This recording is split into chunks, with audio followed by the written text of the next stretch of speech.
Hi, it's Vias Tarot. Hello, Taurus placements. This is your general and love reading. Okay, hanggang mid-March. Yeah. Syempre, before tayo mag-start, kung hindi ka pa nakakapag-subscribe, please do subscribe and hit the notification bell para lagi po tayo maging updated sa mga mangyayari pa lang. And syempre, kung may tanong po pagdating sa private reading, just message me sa akin tong FB page for more info.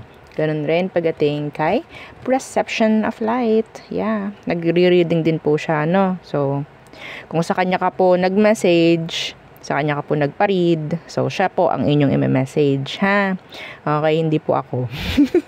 And syempre, sa mga naghahanap ng healer, si Kuya Dingsi po, no? Ang akin pong may re-refer. And, yeah, yung atin pong second channel, kung hindi pa kayo nakakadalaw, nasa description box po yung link.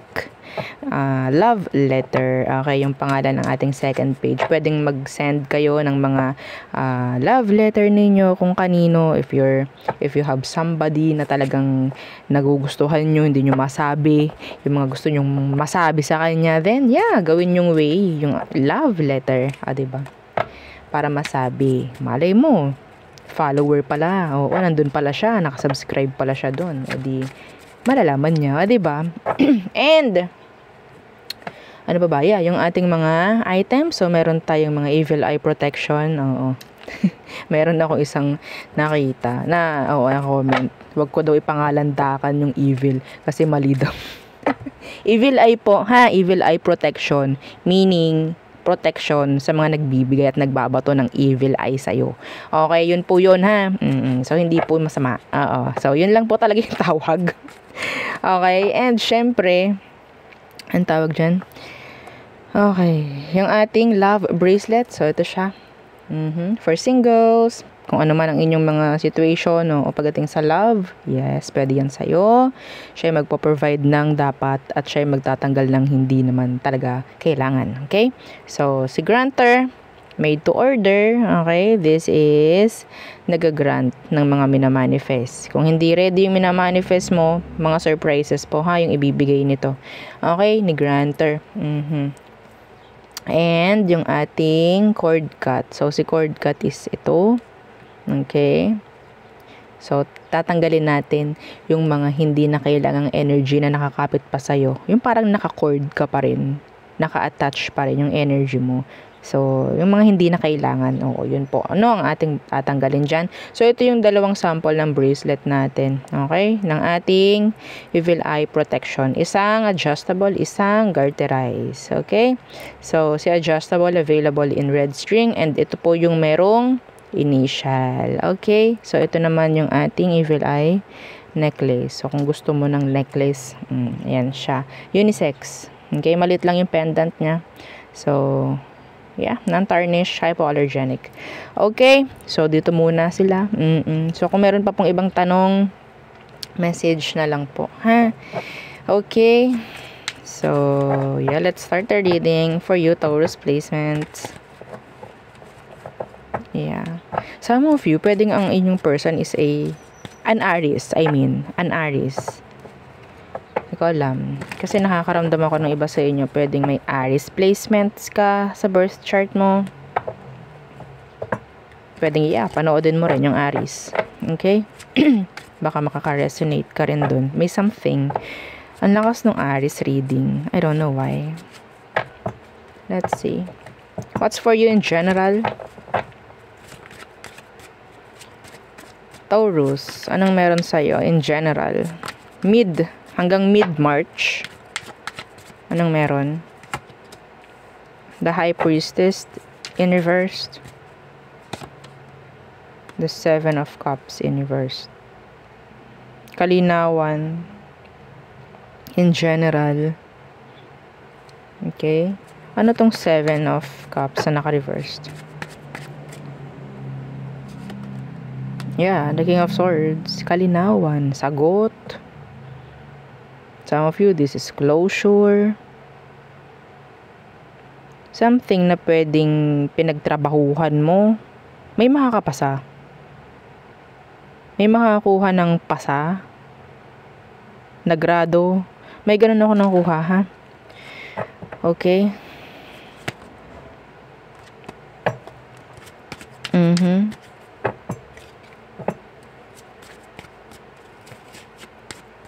Approve. Meron din ako narinig. Approve.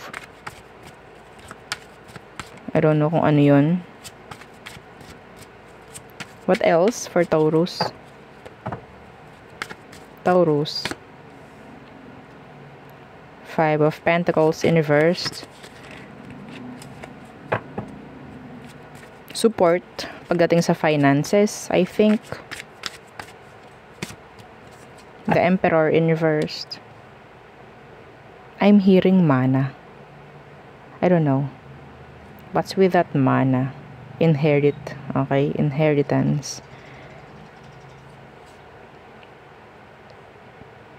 Some of you, kung meron mga kailangang papers na i-work out nyo na. Okay?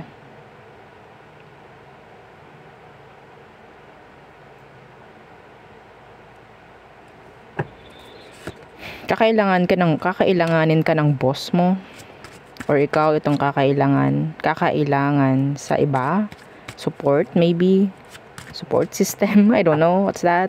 Ano tong Emperor in reversed?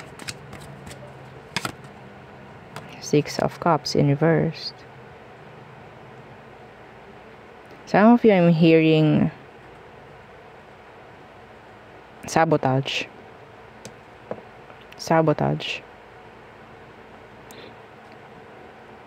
Kasi andun yung takot nila na baka matalo mo sila. In general, maybe this is talking about business.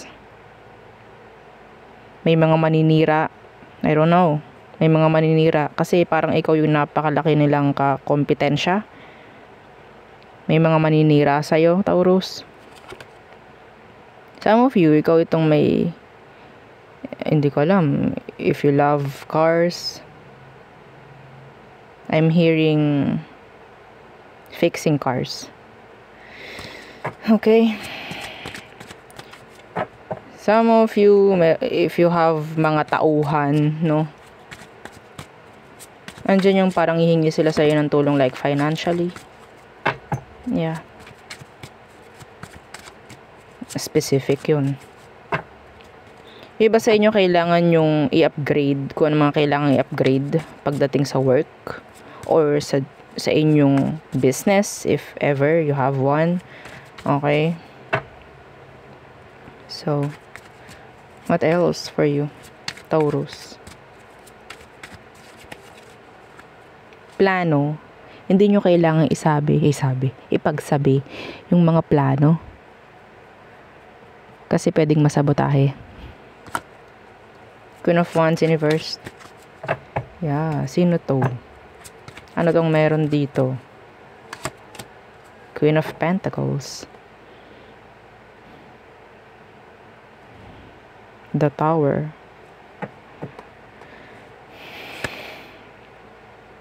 Nine of Pentacles. Sino itong Queen of Wands na ito? Let's see. This is sabihin nating nasa small circle lang kayo nito and you know them. Anong meron sa kanya? The Lovers. Nasa small circle lang kayo. May connection kayo nito. Anong kailangan malaman? Yeah, the Empress in reverse. Sana wala ditong energy about infidelity. Okay. The Ace of Pentacles.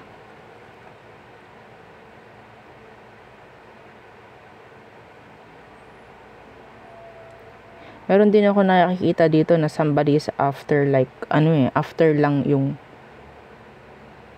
pera. I don't know why. Ang habol lang nila is pera.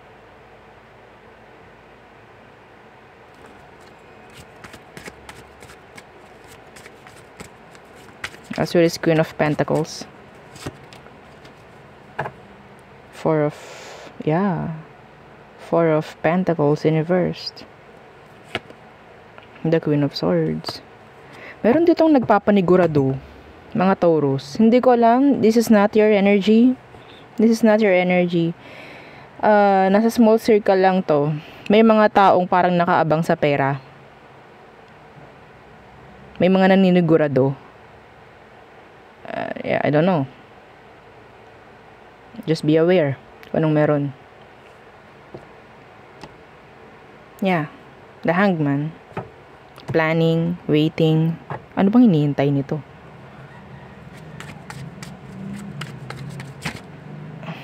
Seven of Pentacles in reversed. I'm hearing energy of arguments. Anyway, so medyo lumalalim na to, nasa pinakahuling ito. Pero this is talking about pera. Pwedeng hindi pa itong mangyari by mid-March. Okay.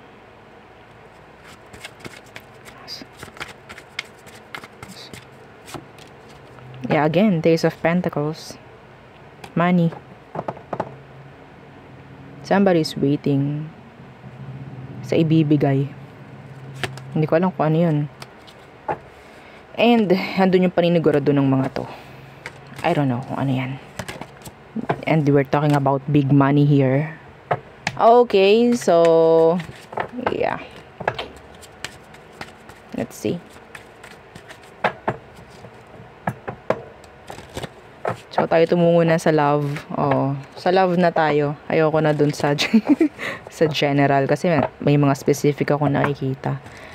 Anyway, yung mga specific kunin nyo lang kung nakaka-resonate kayo. Pero kung hindi, gawin pong gabay.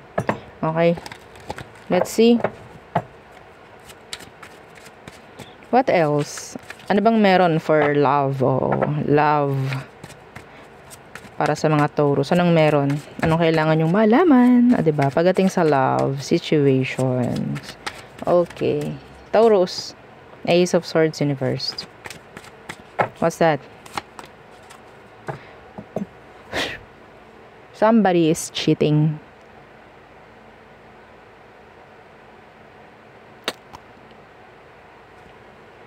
Cheating. Kung ikaw ito na nasa energy ng ganito nga, na pwedeng there's infidelity here, some of you. May mga nakatagong connection dito. Kung ikaw ay nasa ganyan, the Wheel of Fortune is here. The Wheel of Fortune is here, in reversed. In reversed. Meaning, alam mo na, okay? You're throwing bad energy, negative energy. So, ayaw natin magbo-boomerang efekto, no? Okay? Yeah, the King of Wands in reversed. Ayaw natin na babalik sa atin yung ginagawa natin when it comes to relationship. Okay? Pero, in general, yeah. Ano tong Ace of Swords in reversed? Yeah, the Knight of Wands. Somebody's playing the field. Somebody's playing the field. Meron dito mga connection na hindi nyo alam. Like tago. Hindi nyo alam.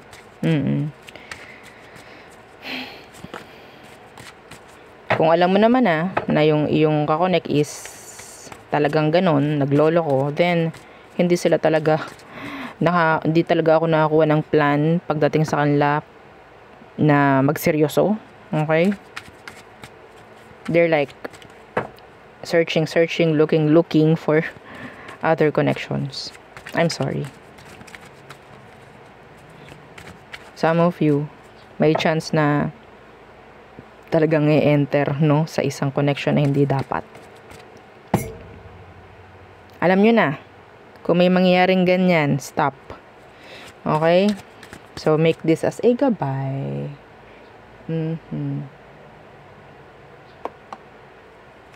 Let's see.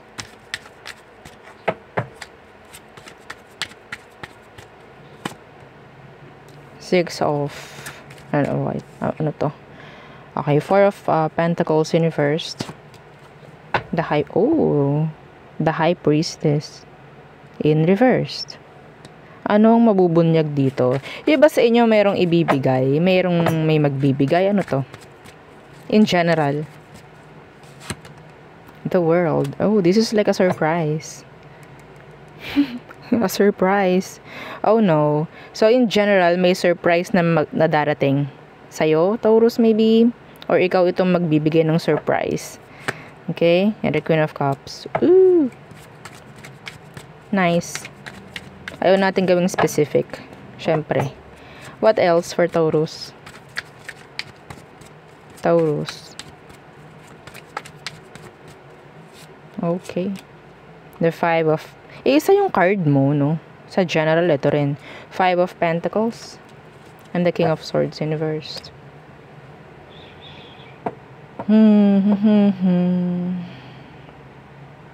May gagawa talaga ng ano. May pagdi-deny ako nakikita rito. May takot rin na iwan.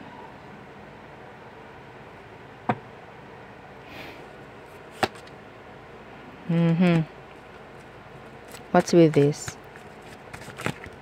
May kinakatakutang mangyaring separation with this liar. Are you afraid? Ano kailangan mo malaman? Ace of Cups. Self-worth. Yeah, self-worth. Hindi mo raw kailangan matakot na mawala itong liar na to. Some of you, pwedeng may mangyaring ending with a liar, with a manipulator, with a narcissistic person. Then, yeah. Just accept. Okay? Just accept. Kasi kapag hindi mo in-accept to, well, the Seven of Cups is here. So, parang ginagawa mong mababa yung energy mo, if ever. Okay? Yeah, the Page of Wands. Sabihin natin, nagsesettle ka lang sa ganun. Parang wala ka na bang ibang plano? Parang ganun eh. Anyway, so self-love, no? Self-worth. Ayun ang nakikita ko dito. Some of you, mas pipiliin mo yung sarili mo, syempre. Hindi pwede yung no choice. Pangit eh. Pangit pakinggan na, no choice kasi. So, yun na lang. No choice ka dun.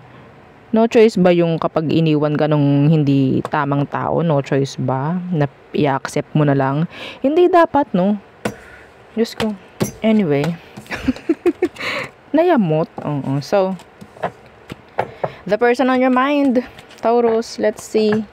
Check natin. Okay, the person on your mind. Sino to? Anong meron sa kanya, Taurus? The person on your mind. Again, don't forget to like, share, and subscribe. Like. Thank you. Taurus. Who is this person you're thinking of? Let's see. The Emperor. Pwedeng Aries.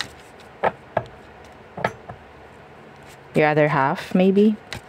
Or tingin mo sa kanya, sila yung other half mo. Meron silang masculine energy, whether babae ito, okay?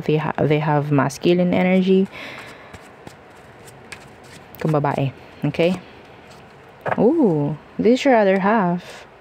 You see them as your other half. Some of you. Pwedeng asawa mo na siya talaga. Strong connection with this person. Yeah. Siya yung gusto mong makasama mo habang buhay kung hindi pa kayo mag-asawa or kung hindi pa kayo talaga. Okay? You see a long-term connection with this person. You see forever with them. Oh, you want forever with them. You want stability. Some of them, headstrong. Okay? Confident. Matapang. Like leader. Okay? May ganun silang sabihin nating personality. Stable, some of them. Pwedeng vice versa. Or flip yung energy. Pwedeng kayo to. Somebody who owns a business. Whether male or female or kung ano man ang gender. Okay. So, anong kailangan mong malaman dito? Anong kailangan mong malaman? The situation. The Fool in reversed. Okay. Yeah, big, heavy Aries placements. The Five of Wands. Alam nyo, I think this is like, a mature connection. A mature connection. Itong taong to, hindi to nagmamadali. Or sa situation, if ever, kung hindi man kayo like totally kasal pa or what, hindi nagmamadali or hindi kailangan madaliin. Just go with the flow, maybe. They're busy. Maybe you are busy. Maybe both of you. Okay?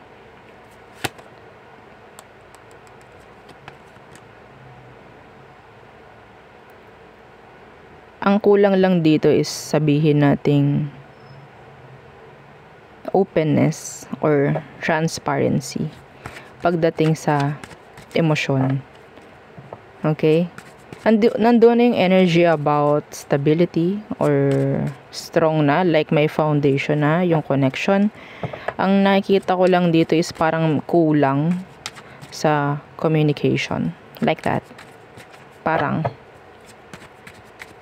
anong emosyon niya? Let's see. For you, emotion. They have plans, actually. Pero hindi niya para madaliin. Anong emosyon niya for you, Taurus? The Magician. Yeah. They're ready. Yeah, they're ready. The Tower in reversed. They are ready. Sabihin nating masyado lang itong nagpapaka-ready, no? Maybe, ayaw lang nito na mayroong mag-failed. Anyway, I don't know. Some of them, they're a perfectionist. Okay? Perfectionist, yeah, the Devil in reverse. Ayaw nila na may mangyayaring hindi maganda or hindi tama. Hindi sila para gumawa ng aksyon na parang, okay, basta-basta, bara-bara na lang. Ayaw nila nun. Okay? Some of them talaga, napaka-mature mag-isip. May mga bagay na hindi kailangan talagang madaliin, parang ganyan. Yung tingin ko sa kanya. Alam mo yun? Hindi ko alam bakit ganyan siya. Perfect. Parang ganun. Yeah. So siguro ikaw or maybe isa sa inyo yung parang minamadali yung sitwasyon. Sinasabi nitong taong to is hindi natin kailangan madaliin yung mga bagay-bagay. Like that. Kasi nandun na yung assurance, parang, some of you, you're engaged. Okay? Engaged. Nandun na yung sabihin nating, yeah, anyway. Kasi, syempre, diba, kahit engaged, mayroon pa rin naghihiwalay eh. Parang may ganun eh, no? So, siguro, kung anong kulang dito, kanya-kanya yan. Kung anong kulang sa situation or sa relation nyo, yun ang kailangan yung pagtuon ng pansin. Okay? Hindi ko naman siya nakikitaan ng red flag, itong person. Yeah. Ano nga ang kanyang next action towards you, Taurus? Next action ni person mo. Meron, alam mo, kung ito is asawa mo na, meron siyang mga gustong sabihin. Meron siyang mga gustong sabihin na sana hindi mo i-avoid or hindi mo i-neglect na lang. Something like that. The Nine of Swords. They're afraid. Ano kinakatakutan niya? Nine of Swords. Some of them, they're always, thinking kung anong meron. Kung anong dapat. The Eight of Cups. Iba sa kanila, Taurus. Tinatry nila maging logical. Okay? Yung, or siguro ikaw, kailangan mong ganun. Pagtalikod, no? Pagdating sa emosyon. I don't know why. Bawasan ang pagiging sensitive, like that. Humahabol sa'yo yung energy nitong taong to. Yes, this is nice. Humahabol sa'yo yung energy niya. Okay? Hindi ikaw yung bababa. Parang ganyan. Alam nito kung paano siya babalanse sa energy mo or sa frequency mo. Nahahatak mo siya. Okay? Sabihin nating natututo sa'yo itong taong to. Okay? Kahit nandun yung takot. Yeah. Some of them, ginagaya ka niya talaga eh. Kung papaano ka kumilos, magsalita, ganyan. Iba sa kanila, they're too emotional. Pero, hanggat maaari, kailangan niya maging strong, emotionally. Parang ganun. So, babalanse siya. Kahit hindi siya ganoon ka. Some of you, pwedeng yung iba is Libra. Parang may ganun na energy. Tumatry na bumalanse. Okay? Kahit hindi comfortable. Anyway, may mga kailangan kayo pag-usapan ha, mga Taurus. Meron kayo mga kailangan pag-usapan.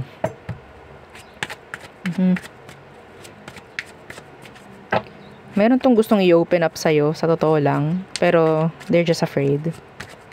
Baka hindi mo pansinin or baka hindi mo siya maintindihan. Okay, being the emperor or being the empress, marunong makinig yun. Okay, marunong makinig, marunong magbigay ng opinion. Being open. Okay? Sabihin natin, wala akong masyadong nakukuhang energy about negative dito. Parang buhay mag-asawa na kailangan lang talagang, no?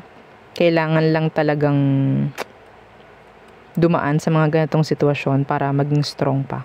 Parang ganon. Anong kailangan malaman? Outcome and tawag dyan?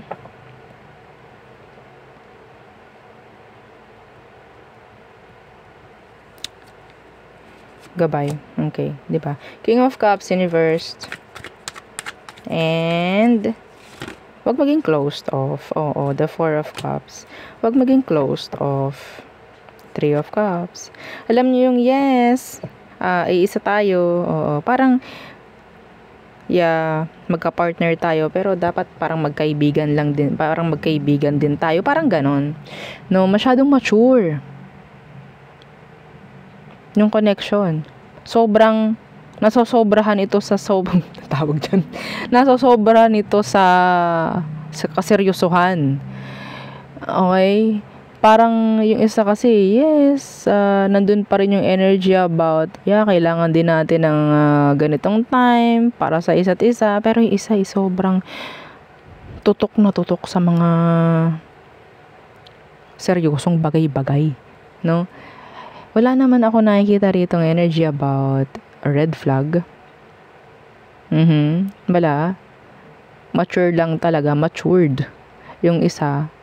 And yung isa is humahabol. Pero, tinatry niyang mag-adjust. Okay? Pero yun nga lang, parang nababaliwala. No? Nababaliwala, feeling left out, like that. So, meron ditong mga kailangan pag-usapan talaga. Okay, the Nine of Wands. Merong parang nagkakaroon ng boundaries, parang nagkakaroon ng limit, no? Yung isa, pagdating dun sa isa, kasi baka mamaya, baka hindi niya magustuhan, ganito, ganyan. So, there's this imbalance pa rin. Pagdating sa situation, wala namang perfect na connection, walang perfect na relationship. Pero yun nga, dapat maging open rin. Emotionally. Yung isa talaga dito, matigas. Okay? Walang ang tawag dyan, walang panahon sa kaimaturan. Parang ganon. Okay? So, I don't know, kumusta ang cuddle? Meron pa ba? Parang wala. Oo, isa, parang nakukulangan eh. Parang no time for mga usapang ganun. Mga usapang sweet, pa ganyan. I don't know. Your person is so... Hindi ko malaman. Wala akong nakikita ditong iba. Talagang focus lang tong taong to sa mga seryosong bagay pagdating sa inyo. Yeah. Anyway. Parang ang bigat rin syempre. Kasi nakakatakot or parang feeling left out ako. Maintindihan kaya niya. Kung ganun yung person, or maybe you are, pagdating sa kanya. Okay, just lang, i-fit ninyo yung situation nyo kung saan kayo pwedeng mag-fit. Okay? Hindi naman kasi 100% na ganun talaga yung yung inyong situation. Okay? This is collectives. Marami kayong binabasahan. Okay? So, let's see. All signs. All signs are through Pisces. Aries. They hurt. They're hurt. I don't know why. Some of you, there's this energy about kung may separation dito, they're still in pain. Taurus. Infidelity. Third party involvement. I think. Gemini. No limits. Parang no limits, narinig ko. Cancer. They're passionate. They like you. Physically. Cancer. Ego. Pride. Ang naunguna dito. They're looking for you, I think. Virgo. They want long-term connection. They want sabihin nating kids with you. They want to have kids with you. Some of you meron ditong imbalance pagdating sa situation. To si Virgo. Libra, feeling unappreciated, like feeling upset, some of them. Scorpio, hindi nila para i-pursue ito. Some of them, they like you, pero hindi nila pinapalam. I don't know why. Sagittarius. Hang on. Sag is, sabihin natin hindi pa ready, na totally cut na tong connection na to. They want a repeat. Some of them. Capricorn, they're dropping you. Aquarius, throwing mixed signals, giving you mixed signals. Pisces, doesn't want any kind of drama, any kind of toxicity. Okay? Some of you, they want sex with you. Opo. Yeah. Anyway. So, yun ang aking reading for you, Taurus placements. Again, please don't forget to like, share, and subscribe. And follow our FB page. Thank you. Bye!